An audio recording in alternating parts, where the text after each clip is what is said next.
하나님의 말씀 에스겔서 47장 1절에서 12절, 또 요한복음 7장 37절부터 39절 두 곳을 보시도록 하겠습니다.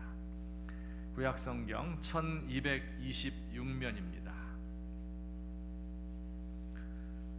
에스겔서 47장 1절 말씀입니다. 그가 나를 데리고 성전 문에 이르시니 성전의 앞면이 동쪽을 향하였는데 그 문지방 밑에서 물이 나와 동쪽으로 흐르다가 성전 오른쪽 제단 남쪽으로 흘러내리더라.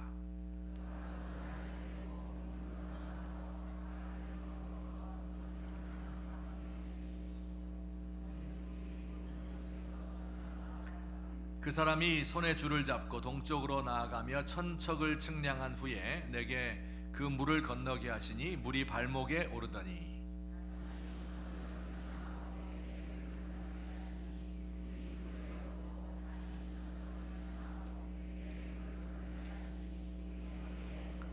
다시 천척을 측량하시니 물이 내가 건너지 못할 강이 된지라.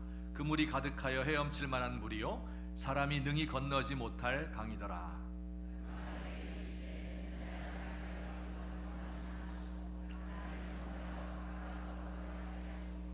내가 돌아가니 강 좌우편에 나무가 심이 많더라.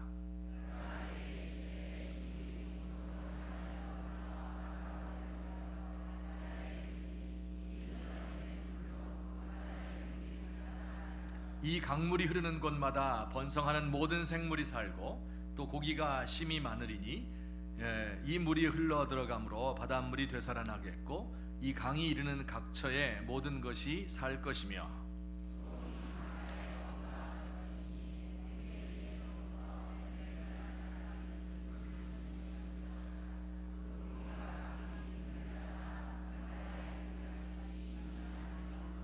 그 진펄과 개펄은 되살아나지 못하고 소금 땅이 될 것이며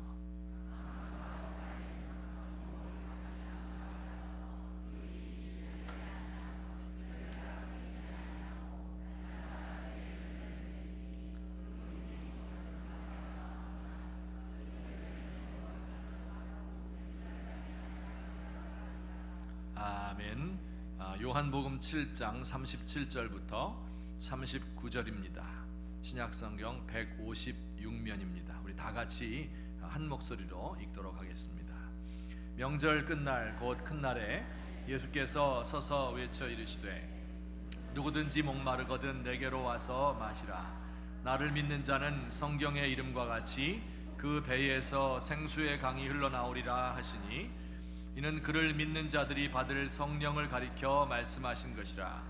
예수께서 아직 영광을 받지 않으셨으므로 성령이 아직 그들에게 계시지 아니하시더라. 아멘.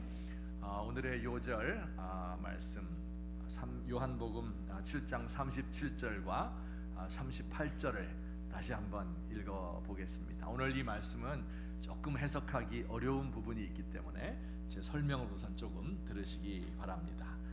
우리 다 같이 읽어볼까요? 누구든지 목마르거든 내게로 와서 마시라. 나를 믿는 자는 성경의 이름과 같이 그 배에서 생수의 강이 흘러나오리라. 아멘.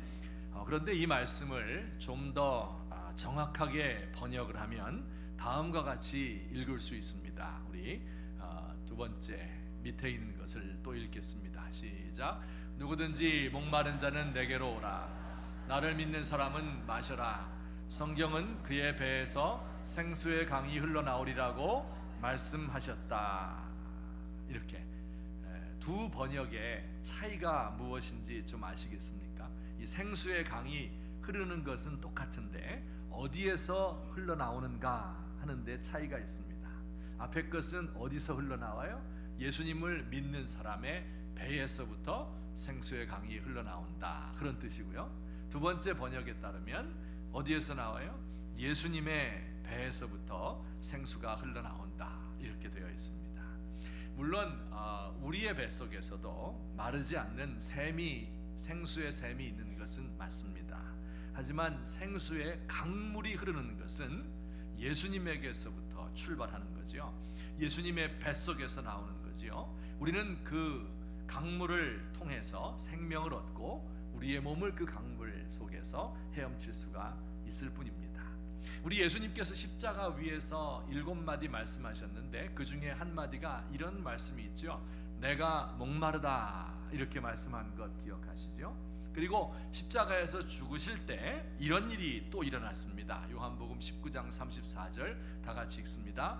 그중 한 군인이 창으로 옆구리를 찌르니 곧 피와 물이 나오더라.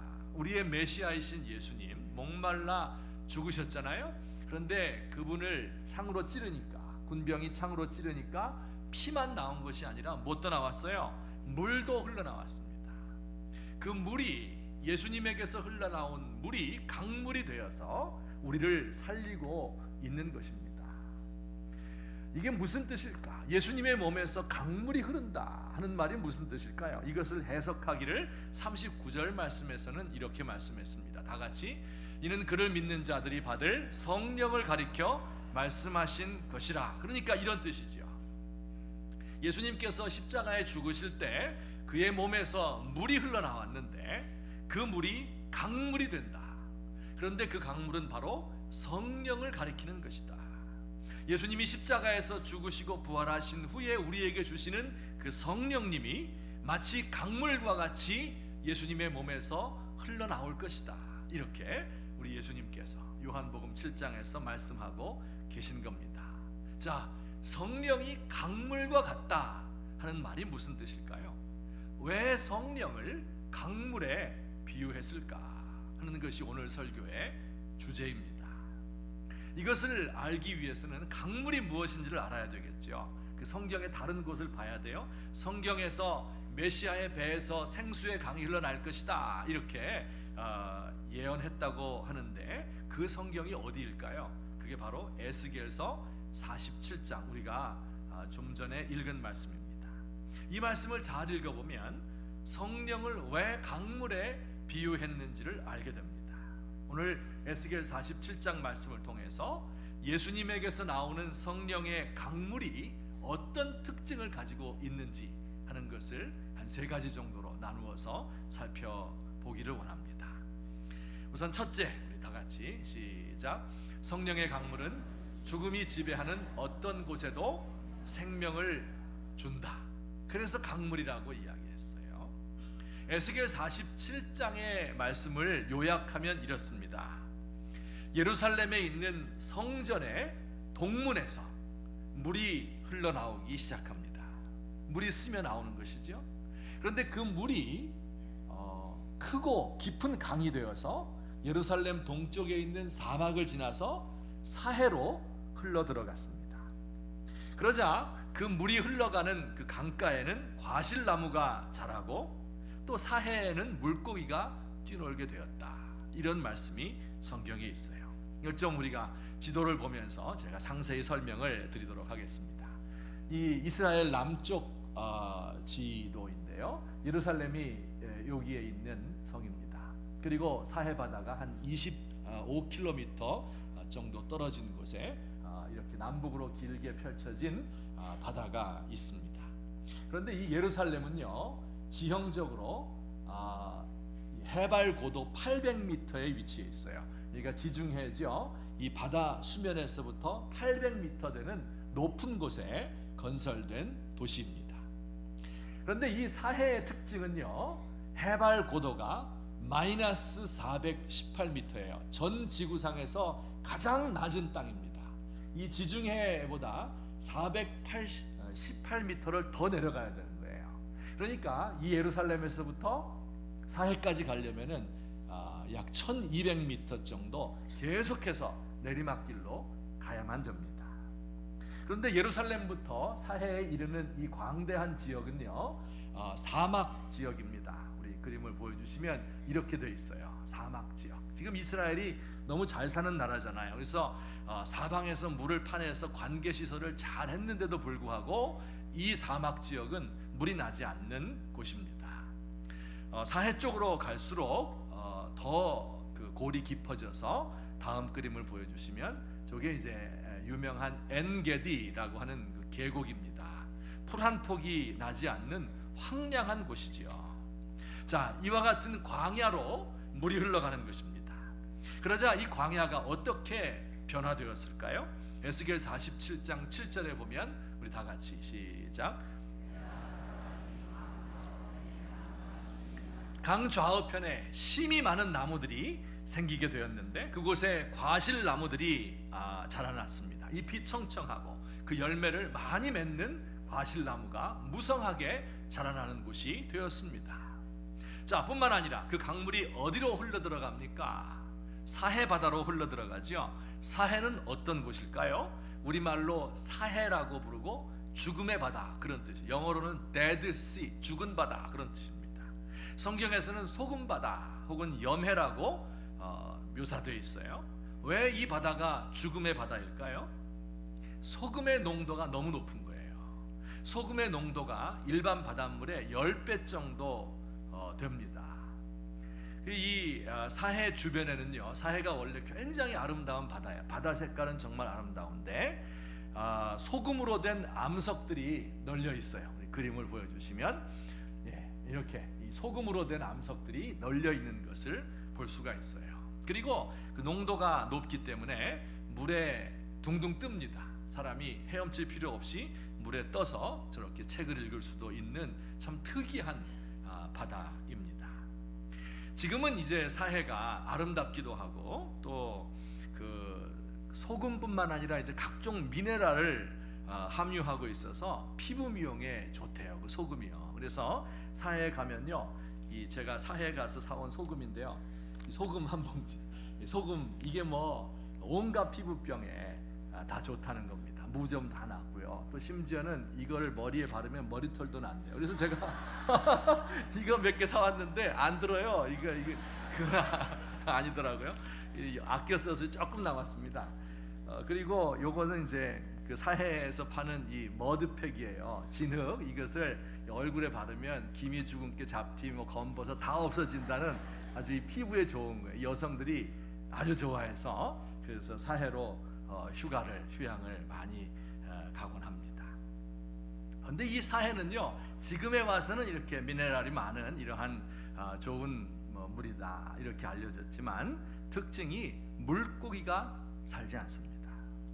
어떠한 생명체도 살 수가 없어요. 이 바다에 경고문이 붙어 있어요. 수영할 때 절대 눈에 들어가지 않게 해라. 실명의 위기가 있다. 절대 마시지 말아라. 마신 사람은 반드시 위세척을 해야 된다. 너무 짜기 때문에 생물이 살 수가 없습니다. 이게 사해의 특징이에요. 그래서 사해, 죽음의 바다라고 부르는 것입니다. 그런데 이 사해로 강물이 흘러 들어가잖아요. 그러니까 어떻게 됐대요? 우리 8절과 9절 말씀 다시 한번 화면을 보고 큰 소리로 읽겠습니다. 시작.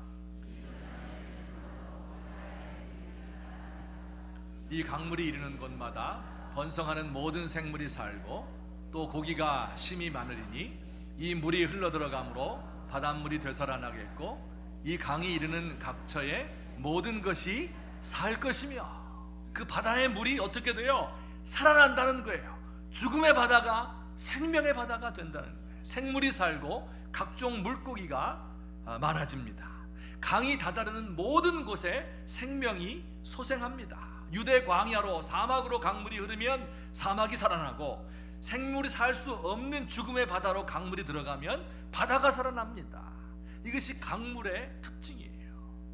예수님으로부터 나오는 성령께서 이르는 곳마다 생명을 살린다 그런 뜻이지요. 어떠한 죽음의 세력도 강물에게는 당해낼 수가 없습니다.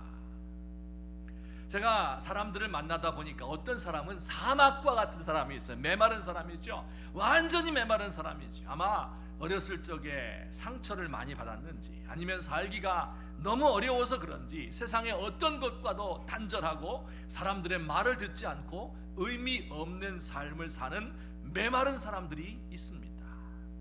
어떤 사람은 사해바다 같은 사람이 있어요. 자기에게 다가오는 모든 사람을 다 죽이는 거죠. 결혼하면 남편을 죽이고 아내를 죽이고 자식들을 막 죽이는 거예요. 며느리를 막 죽이는 거예요. 사람들 그와 함께 일하다 보면 다 죽어요. 빼앗아 먹고 갈취하고 언어 폭력을 쓰고 사람들을 못 살게 만들고 고사시킵니다. 돈만 하는 구두쇠이고 이기적인 사람들. 이런 사람들, 사해바다 같은 사람들을 죽이는, 그의 곁에는 생명이 함께 할 수 없는 이런 사람들이 있습니다. 이 사람들에게 성령이 들어가면 어떻게 될까요? 성령의 강물을 마시면 그 속에 생기가 도는 거예요. 마음이 열리고 소통이 되는 겁니다. 사해바다 같은 사람, 짠 사람, 이 사람도 성령을 그 안에 모시게 되면 사람을 살리는 사람이 되는 줄 믿으시기를 바랍니다.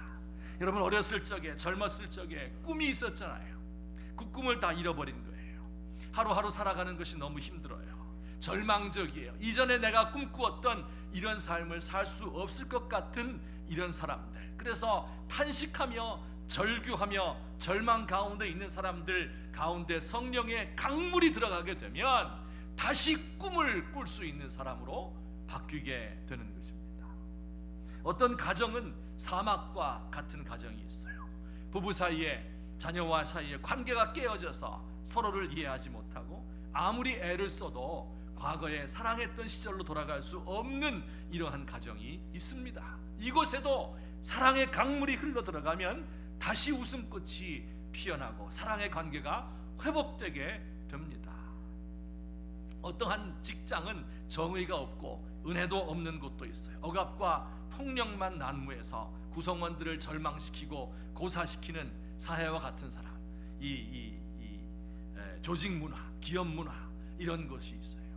이곳에 성령의 강물이 흘러 들어가면 따뜻한 가정과 같은 조직이 됩니다.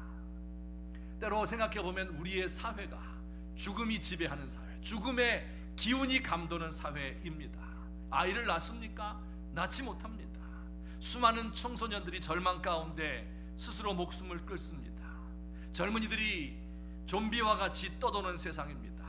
너무 무거운 짐을 짊어진 가장들이 스스로 자기의 목숨을 끊는 이런 세상이에요. 이곳에도 성령의 강물이 임하게 되면 생명 넘치는 세상으로 변화되는 것입니다.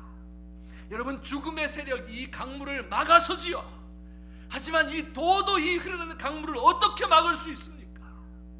이 해발 고도 800m에서 마이너스 418m로 급격하게 흐르는 이 경류 앞에, 이 엄청난 강물 앞에서 무엇을 가지고 이 강물의 흐름을 막을 수 있습니까?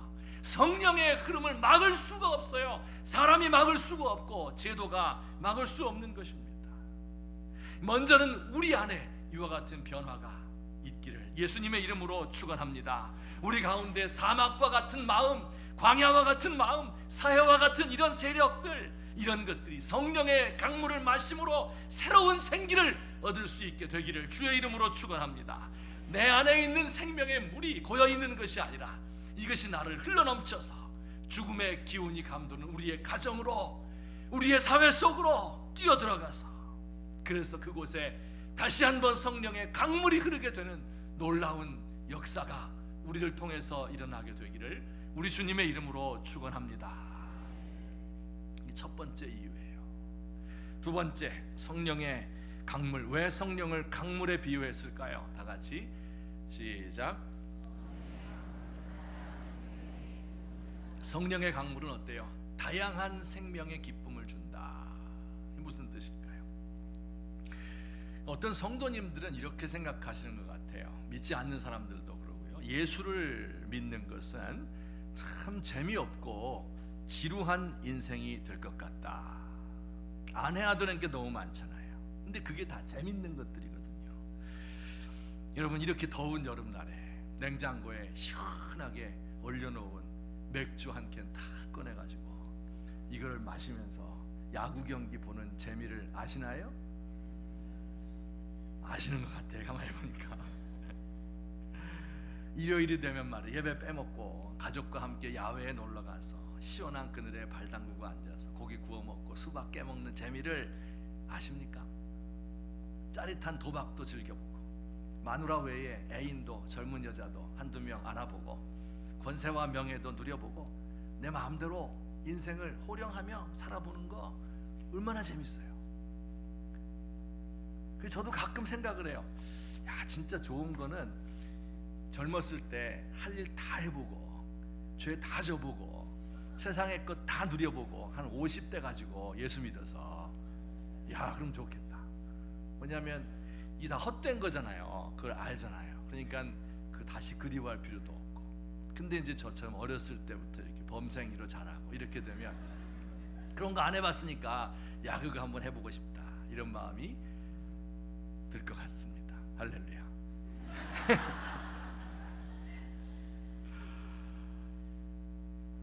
근데 정말 그럴까요? 예수 믿는 삶이 정말 재미없고 단조롭고 지루할까요?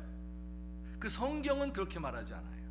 강물이 흘러 들어가면 이런 일이 발생한대요. 12절 상반절에 보면 이제 이건 에스겔서입니다.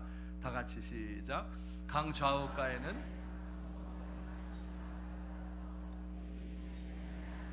열매가 끊이지 아니하고 달마다 새 열매를 맺으리니.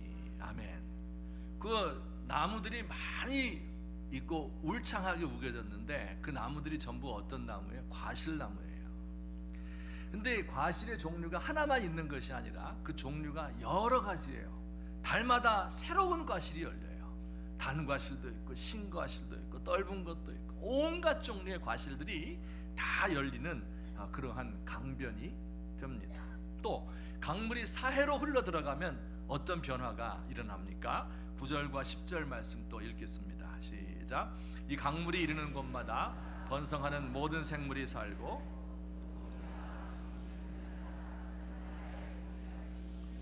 그 생물들 고기들이 사는데 한 종류만 사는 것이 아닙니다. 그 형형색색의 온갖 아름다운 고기들이 살고 그 맛이 전부 독특한 지중해에 사는 그 모든 고기들이 다 이 사해에 와서 살게 된다. 이렇게 말씀해요.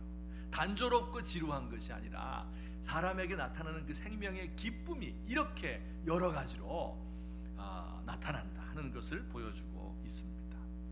돌이켜 생각을 해보면 우리가 사는 세상, 믿음이 없는 이 세상이야말로 단조롭고 지루하고 무의미한 곳입니다. 우리 젊은이들의 삶을 한 단어로 표현하라면 경쟁일 것입니다. 어렸을 적부터 대학이라는 목표를 놓고 경쟁하죠. 20세 성년에 들어서자마자 평생토록 낙인처럼 멍에처럼 짊어지고 가야 할 서열이 그에게 딱 매겨집니다. 스카이 대학이다.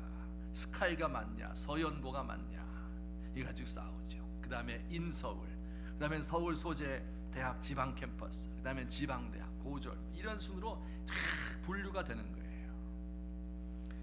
이 경쟁이야말로 우리의 삶을 단조롭고 지루하게 만드는 거예요. 이긴 사람은 또 다른 경쟁으로 내몰리고 진 사람은 루저가 되고 잉여가 되는 거예요. 여러분 보세요. 평생 동안 그 틀에서 벗어나질 못해요. 그 틀을 가지고 사람을 평가하고 이걸 가지고 사람을 무시하고 이걸로 사람을 칭찬하고 이것을 이루었다고 해서 기뻐하고 이걸 이루지 못해서 평생 동안 열등감에 시달리고 내 때에서 끝나는 것도 아니에요. 이걸 자식들에게 물려주어서 그들로 하여금 절망하게 만듭니다. 여러분 이게 지루한 거예요. 이런 게 지겨운 겁니다. 그것밖에 모르는 거예요. 그 틀밖에 몰라요. 하지만 성령의 강물이 젊은이들의 마음속에 그 삶 속에 들어가면 어떤 일이 벌어집니까? 마치 흑백 사진이 변해서 칼라 사진으로 바뀌어가는 것 같아요. 새로운 세상이 열리고 눈이 환하게 열리는 겁니다. 그들의 무의미한 이 경쟁의 삶에 생명의 기운이 감돌게 되면 아이들이 가지고 있는 다양한 것들이 살아나는 거예요. 하나님께서 각 사람에게 주신 고유한 아름다움이 있잖아요. 이것이 발현되는 거예요. 공불로 짓눌렸던 경쟁 때문에 사라졌던 그 마음의 기쁨이 솟아나는 것입니다. 사랑을 알게 되고 예수를 알게 되고 진리에 대한 열망이 생기고 다른 사람을 섬길 수 있게 되고 지도력이 생기고 은사를 발휘하고 사람들을 즐겁게 하고 인생의 즐거움을 누리게 됩니다. 그 아이들을 보면 눈이 빛나고 얼굴이 빛납니다. 웃음이 회복되고 눈물이 회복됩니다. 말문이 열리고 글문이 터지고 세상 돌아가는 이치를 알게 되고 총명함이 회복되고 창조력이 생기는 겁니다. 자기 인생을 개척할 줄도 알고 자기만의 세계를 구축하고 내면의 진정성이 생겨서 정의와 자유를 위해서, 세상을 구원하기 위해서 자신을 희생하는 하나님의 사람으로 거듭나게 되는 겁니다. 여러분, 이것이 지루한 겁니까? 이게 지루해요? 이 세상이 지루한 거예요. 이와 같은 하나님의 사람, 이건 성령의 강물이 우리의 삶에 흘러 들어오게 되므로 우리 인생의 비밀을 깨닫게 되고 기쁨을 맛볼 수 있게 되는 이 은혜가 우리와 우리의 자녀들에게 넘치게 되기를 예수님의 이름으로 축원합니다. 마지막 세 번째로, 성령의 강물은 그 특징이 어떻습니까? 왜 성령을 강물에 비유했을까요? 우리 다 같이 시작. 성령의 강물은 점점 더 크고 깊어진다. 여러분, 우리 읽었던 에스겔 47장에 보면 성전에서부터 물이 흘러나오는데 문지방에서 작은 양의 물이 흘러나옵니다. 하나님께서 에스겔에게 이렇게 말했어요. 이 물을 한번 재봐라 하고 저기 한 500m, 1000척 정도 떨어진 곳에 가서 재보라고 했어요. 그 재보니까 그 물이 발목에 오를 만큼 얕은 물입니다. 또 한 500m 나가서 재보라고 이야기했어요. 그랬더니 이번에는 물이 무릎에 오릅니다. 또다시 한 500m 지나가서 재보니까 이번엔 물이 허리까지 찹니다. 또 500m를 지나가서 재보니까 어떤 일이 벌어졌을까요? 5절 말씀 우리 다 같이 봅니다. 5절 시작. 다시 천척을 측량하시니 그 물이 가득하여 헤엄칠 만한 사람이 능히 건너지 못할 강이더라. 아멘. 이야, 이런 강이 된 거예요.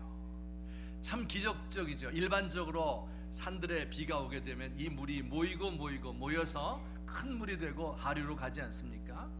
그런데 성전에서 나오는 물은 굉장히 작은 양의 물이에요. 근데 이것이 가면 갈수록 점점 그 물의 양이 불어나고 그리고 강은 깊어지고 넓어지게 되는 모습을 봅니다. 이것은 역사적으로는 성령의 강물이 작은 곳에서 시작해서 전 세계로 펼쳐져 나가는 것을 묘사하고 있어요.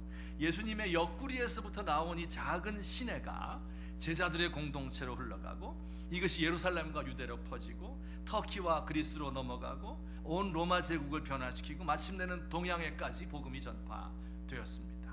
우리나라에 복음이 들어왔을 때에도 서울과 인천과 그리고 평양에 몇 명의 선교사들에 의해서 복음이 전파되었지만 지금은 전국에 복음이 편만하게 되었어요. 작은 시내가 흘러서 그래서 온 땅을 적시는 생명을 주는 이와 같은 모습을 보게 됩니다.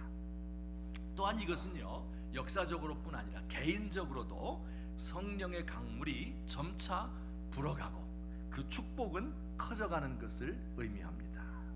처음 예수 믿을 때 어때요? 발목까지 오를 만한 믿음이에요. 요 발목 신자라고 불러요. 요것은 예배당 왔다 갔다 하는 때 뭐만 필요해요? 발목만 필요해요. 발목 신자예요. 발목 신자. 주일날 한번 예배 딱 드리고 모든 게 다 끝나는 발목. 조금 더 예수 믿으면 어떻게 됩니까? 무릎에 물이 차죠. 무릎 신자예요. 무릎 꿇고 기도할 수 있는 사람이 되는 거예요. 기도하는 신앙을 가지게 됩니다. 좀 더 신앙이 깊어지면 어떻게 돼요? 허리까지 오는 겁니다. 이건 주를 위해서 힘써서 일하고 봉사하는 사람을 상징하죠. 이게 다 끝이 아닙니다. 더 나아가면 성령의 강물이 너무 깊어서 헤엄을 칠 수밖에 없는 은혜 가운데 들어가게 되는 거예요. 은혜의 강물 속에 잠기게 되는 겁니다.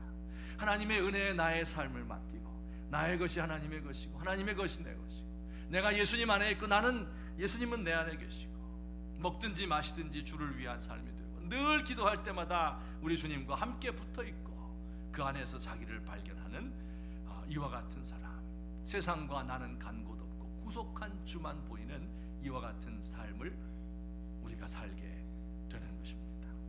성령의 강물 처음 시작할 때는 작았지만 점점 더 크고 깊어져서 나중엔 그 강물 속에서 우리가 헤엄칠 수 있게 되시기를 우리 주님의 이름으로 축원합니다.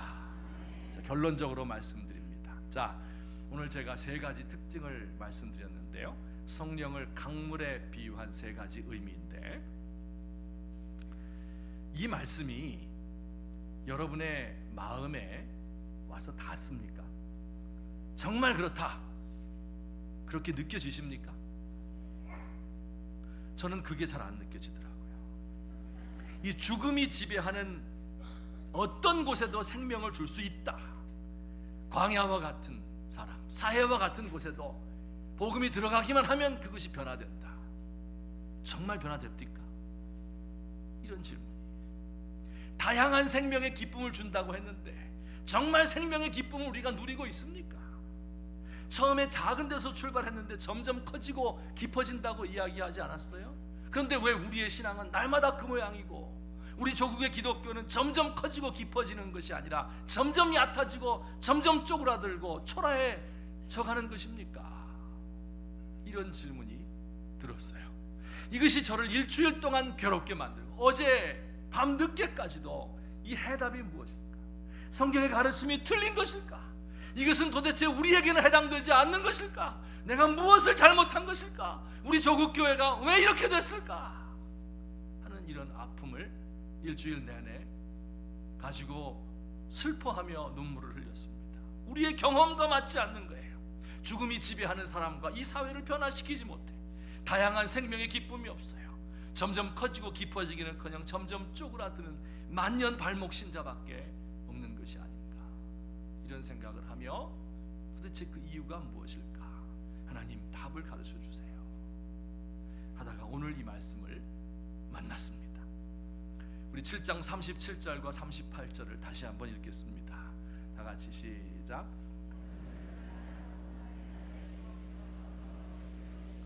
누구든지 목마른 자는 내게로 오라. 나를 믿는 사람은 마셔라. 성경은 그의 배에서 생수의 강이 흘러나오리라고 말씀하셨다. 자, 여기서 예수님이 명절 끝날 곧 큰 날에 어떻게 했어요? 서서 외쳤다. 이 중요한 단어입니다. 서서 외쳤다. 보통 그 당시에 랍비들은요, 선생들은요, 권위 있는 자들은 다 가르칠 때 어떻게 가르쳤을까요? 앉아서 가르쳤습니다. 그리고 막 큰 소리로 뭐 설교하는 것처럼 서서 막 떠드는 것이 아니라 조용조용히 자기의 생각을 이야기했어요. 권위가 있기 때문이죠. 예수님도 산상수훈을 말씀하실 때 예수께서 산 위에 올라가 앉으시니 제자들이 나왔다. 그들에게 입을 열어 가르쳤다. 천국이 심령이 가난한 자는 복이 있나니 천국이 저희 것이다. 이렇게 가르치신 거예요. 예수님도 평소 때는 이렇게 앉아서 조용조용한 말투로 제자들을 가르쳤습니다. 그런데 오늘 성경에 보니까 예수님은 어떻게 했어요? 성전 한가운데 사람이 많이 있는데 그곳에 벌떡 일어나셨어요. 높은 곳에 올라가셨습니다. 그리고 외쳐서 말했어요. 누구든지 목마른 자는 내게로 오시오. 나를 믿는 사람은 나로부터 물을 마시시오. 나에게서부터 생수의 강이 흘러나올 것이라고 성경이 가르쳤습니다. 이렇게 예수님이 이야기했어요. 왜 일어서서 외치셨을까요? 여러분, 이것은 예수님의 간절한 초청입니다. 안타까운 예수님의 초청의 말씀입니다. 누구든지 목마른 사람은 내게로 오시오. 내가 물을 주겠어. 내 속에서 흘러나오는 강물을 마셔야만, 그 강물 속에서 뛰놀게 되어야만 진정한 성령의 은혜를 체험하고 예수 믿는 게 얼마나 좋은지를 알게 될 것이요, 내게로 오시오. 이렇게 초청하고 계신 거예요. 생각해 보았어요. 정말 우리가 목마를 때에 예수님에게로 갔는가? 예수님께 갔습니까? 세상을 의지하잖아요. 세상의 말과 병거와 돈과 권력자를 의지하지 않습니까? 내 힘과 내 의지와 내 지식과 내 경험을 의지하지 않아요. 여러분, 우리 조국교회가 왜 쪼그라드는 것 같습니까? 이런 우리의 마음들이 합쳐진 거예요. 예수님께로 가는 것이 아니라 내 것을 의지하는 겁니다. 선교한다고 하면 돈으로 질러버리고 교회를 크고 웅장하게 시설과 프로그램을 갖추어 놓아야 되고 음악은 웅장해야 되고 인간의 지혜와 경험과 잔꾀에 의존하는 거예요. 인간의 외교술에 의존하는 거예요. 하나님께 무릎 꿇지 않는 겁니다. 하나님 앞에 나와서 나의 연약함을 아뢰고 내가 목마릅니다. 주께 이야기하면 항상 주시는데 그 주님 앞에 나오지 않는 거예요. 내 잔꾀를 가지고 내 경험을 가지고 지금까지 쌓아왔던 전통을 가지고 모든 것을 해결하려고 하는 거예요. 그래서 안타까워서 예수님이 그 성전 높은 곳에 올라서서 외치신 겁니다. 누구든지 목마른 자는 내게로 와라. 나를 믿는 자는 나로부터 마셔라. 내게서부터 흘러나오는 강물이 너희들을 풍성하게 할 것이다. 오늘 우리 사랑하는 귀한 성도님들, 목마를 때에 사람들에게 가지 맙시다. 목마르니까 지루하니까 쾌락으로 나아가지 맙시다. 우리에게 주신 이 은혜가 점점 더 깊어지고 점점 더 풍성해질 수 있기 위해서 무릎을 꿇고 예수님께로 나아가는 우리의 마음을 그에게 집중하는, 세상의 것들을 바라보지 않고 교회 안에 들어와 있는 세속화에 집중하지 않고 이것을 의지하지 않고 하나님만 의지하고 바라며 나가시는, 그래서 예수님에게 흘러나온 강물이 진짜 강물이구나, 이 안에서 내가 풍성함을 얻고 마음껏 마시고 여기서 마음껏 뛰놀고 목욕하고 헤엄치고 온 세상을 살릴 수 있는 이런 물속에 나도 함께 동참할 수 있는 저와 여러분 되시기를 예수님의 이름으로 축원합니다. 같이 한번 기도하겠습니다. 오늘 들은 우리 찬송 먼저 한 장 부르고 기도하십시다. 오늘 우리 귀한 찬송인데요, 성령이 오셨네. 허무한 시절 지날 때, 깊은 한숨 내쉴 때 우리의 모습이죠. 그런 풍경 보시며 탄식하는 우리 예수님, 진리의 성령님 우리에게 보내주십시오. 우리를 위로하시는 성령, 우리에게 자유를 주십시오.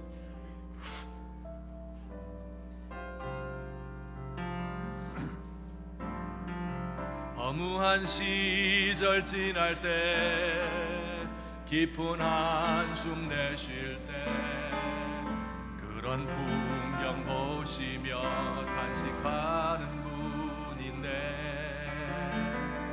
그와 같이 너희를 버려두지 않으리. 내가 너희와 영원히 함께함이라. 성령이 오셨네, 성령이 오셨네, 내 주에 보내신 성령이 오셨네.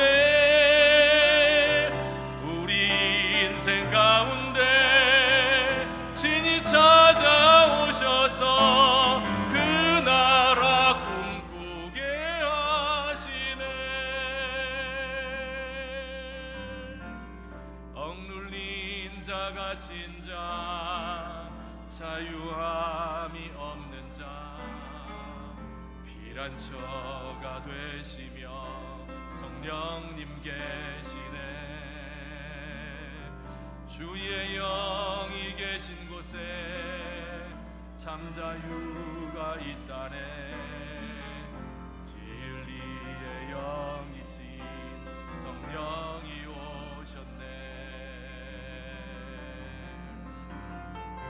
성령이 오셨네, 성령이 오셨네, 내 주에 보내신 성령이 오셨네. 우리 인생 가운데 친히 찾아오셔서 그 나라 꿈꾸게 하시. 성령님 오셨네, 성령님 오셨네, 성령이 오셨네, 성령이 오셨네, 내 주에 보내신 성령이 오셨네. 우리 인생 가운데 친히 찾아오셔서 그 나라 꿈꾸게 하시네. 우리 같이 한번 한 목소리로 기도하겠습니다. 성경의 약속은 이렇게 분명하고 뚜렷하고 이렇게 큰데 왜 우리의 삶은 이럴까요? 오늘 성전 높은 곳에 올라서서 우리를 부르시며 외치시는 예수님의 음성, 누구든지 목마르거든 내게로 와라. 믿는 자여 나로부터 마셔라. 내게서 생수의 강물이 흘러난다 말씀하신 그 예수님을 바라며 주님 앞에 간구로 나아가시도록 합시다. 기도하겠습니다. 사랑의 하나님 아버지, 고맙습니다. 하나님 아버지, 이렇게 인간의 연약한 것과 아버지 인생을 의지하고 사람을 바라보고 나의 잔꾀를 생각하고 아버지 하나님이 그래서 하나님께 나아가지 못하고 예수님 앞에 나의 문제를 내어놓지 못하고 아버지 하나님이여 이렇게 인간적인 생각을 가지고 살아가는 연약한 종입니다.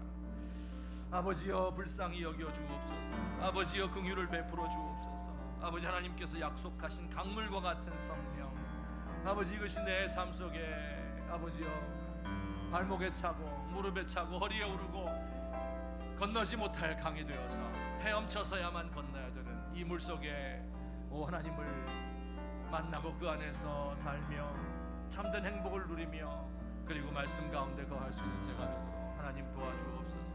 아버지 세상을 살릴 수 있는 복음이 되게 하옵소서. 조국의 교회를 다시 한번 살려주옵시고 아버지 우리가 하나님 앞에 무릎으로 나아가고 회개로 나아가고 주 앞에 기도하며 나아갈 수 있는 하나님의 사람 될 수 있도록 주여 우리를 도우시고 역사해 주옵소서.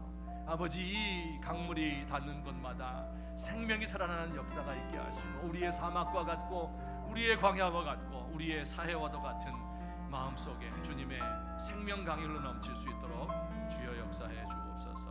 모든 것 주님께 부탁합니다. 사랑의 하나님 아버지, 누구든지 목마른 사람 내게로 와서 마시라.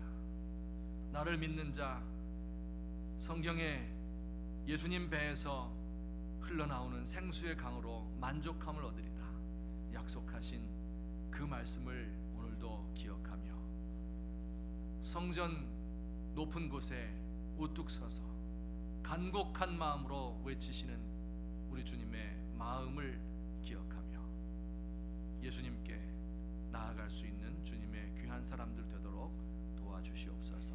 예수님의 이름으로 기도합니다. 아멘. 이 시간에는 특별 우리 순서 헌금송 우리 이진유 양께서 찬양으로 하나님께 영광을 돌리겠습니다.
아멘.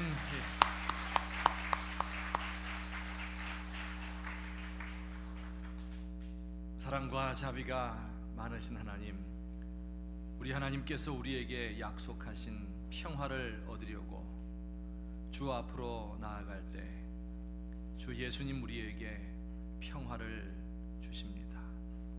우리 하나님께서 주신 이 놀라운 평화가 우리의 삶을 지배할 수 있게 하시고 우리의 가정과 우리의 모든 행하는 일 가운데 우리를 이끌고 갈 수 있도록 우리 주님 인도해 주시옵소서.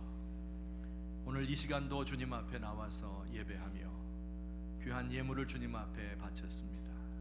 우리 성도들의 삶과 땀과 눈물이 그 안에 스며 있습니다. 하나님께서 기쁘게 받으시옵소서.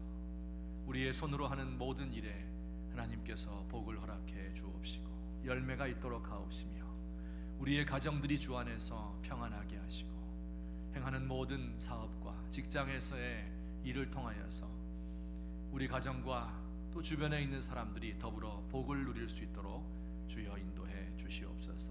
오늘도 육신의 질병으로 고통을 당하고 영혼의 아픔을 가지고 하나님 앞에 나온 성도들, 또한 끊지 못하는 죄악 때문에 괴로워하며 그리고 하나님 앞에서 어떻게 살아야 될지 절망스러운 속에서 하나님의 도우심만 바라고 목마름으로 하나님을 바라보는 주의 귀한 성도들이 있습니다.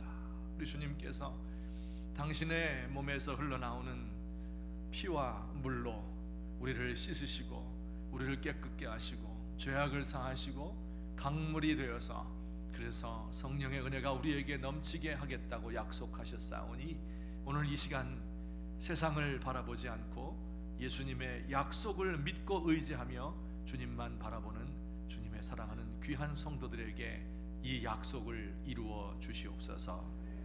이제는 우리 주 예수 그리스도의 은혜와 하나님 아버지의 사랑과 성령님의 교통하심이 오늘 이 시간 우리 주님 앞에 나와 경배 찬양하며 성령의 강물이 우리 속에 넘치기를 원하는 마음을 가진 주의 귀한 백성들, 또한 우리 교회에 속한 모든 권속들, 그리고 우리 백석학원과 총회위에 또한 광복 70년을 맞이하며 하나님의 은혜 외에는 기댈 것이 없어서 하나님 앞에 감사와 회개로 나아가는 주님의 사랑하는 귀한 우리 조국의 교회 위에 이제부터 영원토록 함께 계실지어다. 아멘.